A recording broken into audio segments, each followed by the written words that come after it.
ଏକ ନିଆରା ଢଙ୍ଗରେ ସଂସଦ ଭବନ ବାହାରେ କଂଗ୍ରେସ ଦଳ ଆଜି ପ୍ରତିବାଦ ଜଣାଉଛି। ଏନଡିଏର ସାଂସଦମାନଙ୍କୁ ଗୋଲାପ ଫୁଲ ଏବଂ ତ୍ରିରଙ୍ଗା ପତାକା ଦେଇ ନିଜର ପ୍ରତିବାଦ ଜଣାଇଛି। ଏଥିରେ ବିରୋଧୀ ଦଳ ନେତା ରାହୁଲ ଗାନ୍ଧୀଙ୍କୁ ମଧ୍ୟ ଦେଖିବାକୁ ମିଳିଛି। ଆଦାନୀ ପ୍ରସଙ୍ଗ ଉଠିଲେ ସରକାର ଗୃହକୁ ମୁଲତବୀ କରୁଥିବାରୁ ଏଭଳି ନିଆରା ପ୍ରତିବାଦ କରୁଛି କଂଗ୍ରେସ।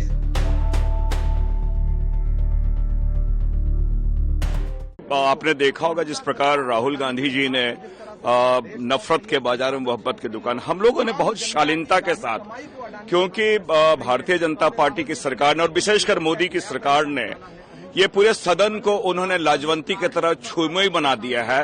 जहां अडानी का नाम लो हाउस एडजर्न हो जाता है।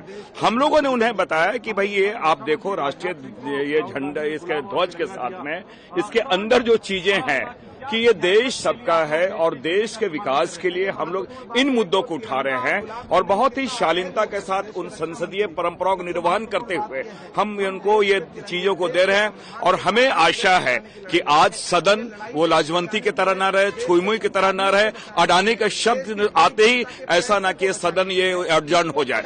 दूसरी बात, जिस प्रकार के निशिकांत दुबे जी ने जिस प्रकार शब्दों का प्रयोग किया एलओपी के लिए, हम लोगों ने कहा हम तो सहयोग करना चाहते हैं। आज हमारे गौरव गोगोई जी ने भी पत्र भी लिखा है, लेकिन जो सदन की कार्रवाई से उन शब्दों का वो उन्हें हटा दिया जाए, क्योंकि वो इस प्रकार के शब्द जो प्रयोग किए वो कहीं से भी संसदीय परंपरा के अनुकूल वो नहीं है।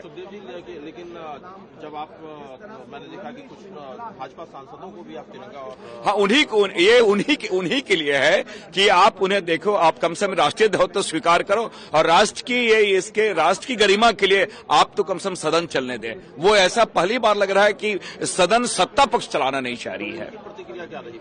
उनकी प्रतिक्रिया वो तो कुछ बोले नहीं और मैं समझता हूं कि सदन के अंदर में सारी चीजें नजर आएंगी।